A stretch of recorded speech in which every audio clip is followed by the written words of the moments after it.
भक्तों, ओम नमः शिवाय। श्री शिवाय नमस्तुभ्यम। जय श्री महाकाल। जी हाँ भक्तों, आप सबको भी पता है कि 20 नवंबर को सोमवार की अष्टमी है।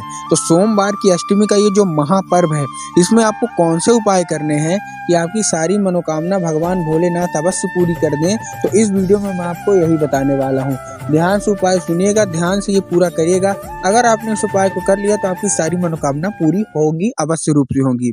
देखिए, अब सोमवार की अष्टमी क्यों, बहुत सारे लोगों के क्वेश्चन आते हैं कि भगवान भोलेनाथ को तो दिन सब है, लेकिन सोमवार की अष्टमी क्यों। देखिए, आपको भी पता है कि जब महाशिवरात्रि होती है तो भगवान भोलेनाथ की कितनी ज़्यादा पूजा होती है। क्यों होती है? क्योंकि उस दिन भगवान शिव और माता पार्वती का विवाह हुआ था, ये आपको पता है।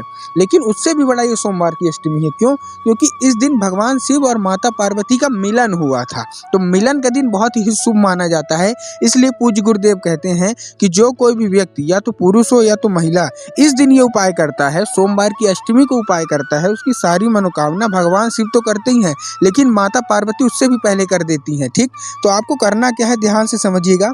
ये उपाय मैं जो आपको बताने का प्रयास कर रहा हूँ, ये पूज्य गुरुदेव की ही कथा सुन के और बहुत अच्छे से समझ बूझ के आपको बताने का प्रयास कर रहा हूँ। तो चलिए मैं बताता हूँ, लेकिन उससे पहले चैनल पर पहली बार आए हैं, आवाज़ मेरी पहली बार सुन रहे हैं, तो वीडियो को लाइक करके चैनल को सब्सक्राइब कर लें, क्योंकि बहुत मेहनत लगती है उपाय ढूंढने में, वीडियो बनाने में। पूरी शिव महापुराण की कथा सुननी पड़ती है और उसमें से जो सबसे अच्छे उपाय होते हैं वो सबसे आसान तरीके से आपको कैसे बताया जा सके, उसका मैं प्रयास हर वीडियो में करता हूँ।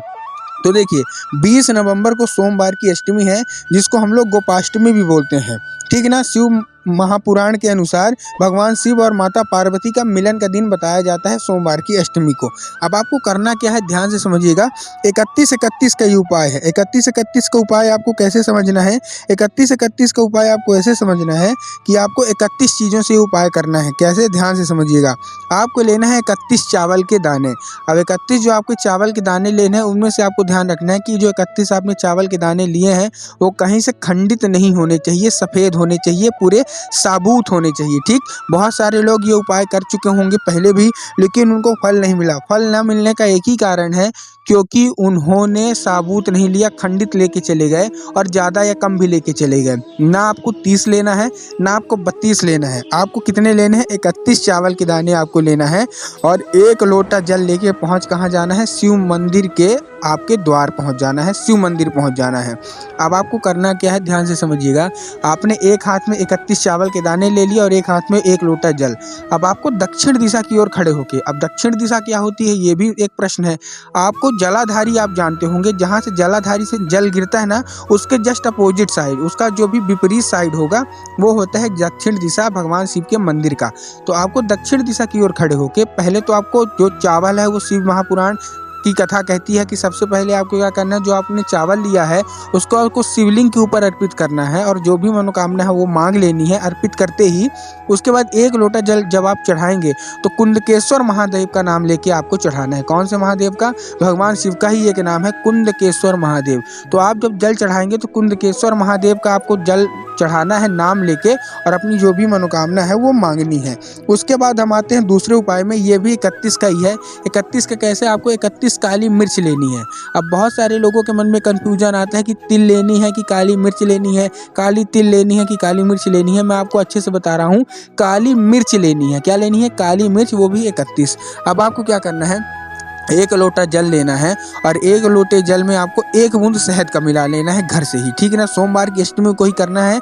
बहुत ही बड़ा पर्व है, बहुत ही बड़ा उपाय मैं आपको बताने वाला हूँ, क्योंकि बहुत बड़ा दिन है। भगवान शिव और माता पार्वती का मिलन का दिन है।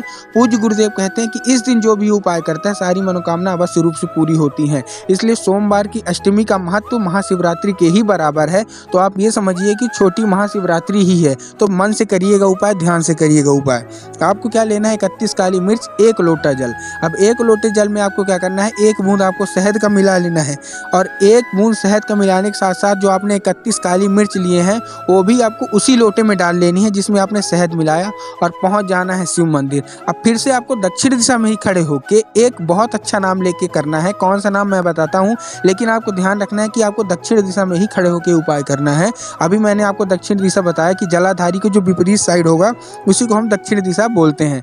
अब आपको वहाँ खड़े होके भगवान चंद्रमौली का नाम लेके, भगवान महादेव का ही एक बहुत अच्छा नाम है। पहला हमने कौन सा बताया, कुंदकेश्वर महादेव, लेकिन ये जो उपाय है ये भगवान चंद्रमौली महादेव का ही नाम है। चंद्रमौली महादेव का नाम लेके अर्पित करना है और आपकी जो भी मनोकामना है वो पूरी होंगी, 100% पूरी होंगी सोमवार की अष्टमी को। अब मैं जो आपको उपाय बताने वाला हूँ कर्जे से रिलेटेड का उपाय है। बहुत ज़्यादा जिसकी कर्जा बढ़ गया है, कर्जा खत्म होने का नाम ही नहीं ले रहा है, वो लोग बहुत परेशान हो चुके हैं, तो कौन सा उपाय करें कि उनका कर्जा जो है तो खत्म हो जाए। तो ये आपको एक वृक्ष के नीचे करना है। देखिए महादेव का तो कण कण में वास है, ठीक है ना। ये एक वृक्ष के नीचे, आपको एक पेड़ के नीचे करना है। कौन से पेड़ के नीचे, आपको इस पेड़ के नीचे करना है, बरगद का पेड़ आप जानते हैं ना, बरगद के पेड़ के नीचे करना है। कैसे करना है ध्यान से समझिएगा। आपको लेना है दही, दही आप ले लिए, एक कटोरी भर ले लिए और 1 लोटा जल लेके पहुंच जाना है बरगद के पेड़ के नीचे। अब सबसे पहले आपको क्या करना है, आपको बरगद के पेड़ में आपको 3 बार परिक्रमा करनी है। क्या करनी है, 3 बार आपने अच्छे से परिक्रमा कर लीजिए, धीरे धीरे धीरे धीरे करके। उसके बाद जो बरगद की पेड़ की जो जड़ होगी वहाँ आपको सबसे पहले दही अर्पित करना है और उसके बाद 1 लोटा जल अर्पित करना है। कौन सा नाम लेके, बटकेश्वर महादेव का नाम लेके। कौन से महादेव का नाम लेके, फिर से बता रहा हूँ, ध्यान से करिएगा। आप लोग दूसरा उपाय करके मत चला आइएगा।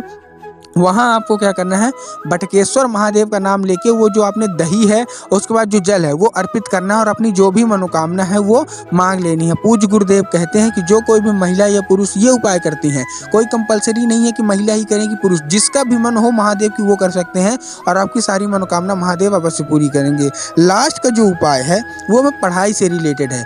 बहुत सारे माता पिता का ये सवाल उठता है और लोग परेशान भी रहते हैं कि उनका बच्चा पढ़ता नहीं है, पढ़ाई में उनका मन नहीं लगता, वो कोशिश तो बहुत करता है लेकिन वो पढ़ाई कर ही नहीं पाता, वो उनका जो मन है वो दूसरी चीज़ों में लगता है। तो आज का ये उपाय उन्हीं के लिए है।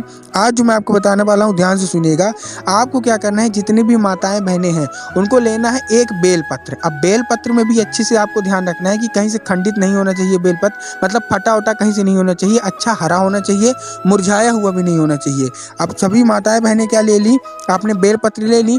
जो बेलपत्र की जो बीच वाली बिंदी होती है, जो बेलपत्र की बीच वाली जो पत्ती होती है उसमें आपको एक बिंदी लगा लेना है। क्या लगा लेना है, जो आपको क्या करना है, जो बेलपत्र की जो बीच वाली पत्ती होगी उसमें आपको लगा लेना है एक लाल बिंदी, हरी बिंदी या कोई और नहीं लगाना है, लाल बिंदी लगाना है और पहुंच जाना है कहाँ, शिव मंदिर। अब शिव मंदिर में क्या करना है, आपको 1 लोटा जल भी लेके जाना है, क्योंकि आपको ये पता है कि भगवान शिव को कुछ भी चढ़ाने के बाद 1 लोटा जल अवश्य रूप से अर्पित होता है। तो आपको करना क्या है, आप पहुंच गए शिव मंदिर, 1 लोटा जल लेके और बेलपत्र लेके जिसकी बीच वाली पत्ती में आपने बिंदी लगाया है। अब आपको क्या करना है, फिर से खड़े होके आपको तुमरुका माता का नाम लेके, कौन सी माता का नाम लेके, तुमरुका माता का नाम लेके जो आपने पत्ती ली है बेलपत्र की उसको अर्पित कर देना है शिवलिंग पे, ठीक है ना। तुमरुका माता का ध्यान करके और अपनी जो भी मनोकामना है वो मांग के उसके बाद 1 लोटा जल आपको अर्पित करना है शिवलिंग पे। जब वो जल नीचे साइड गिरे, जलाधारी से वो नीचे गिरे, तो आपको क्या करना है, वो दूसरे पात्र में आपको जल भर लेना है। अब आपने जल भर के चुपचाप घर चले आइए।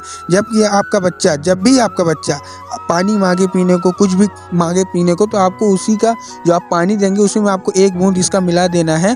पूज्य गुरुदेव कहते हैं कि ऐसा करने से बच्चे का जो मन है वो धीरे धीरे पढ़ाई में लगने लगता है और वो अव्वल आना लगता है। तो वीडियो अच्छी लगी हो तो वीडियो को लाइक करके चैनल को सब्सक्राइब कर लें। मिलते हैं अगली वीडियो में। कमेंट बॉक्स में हर हर महादेव जरूर लिख दें।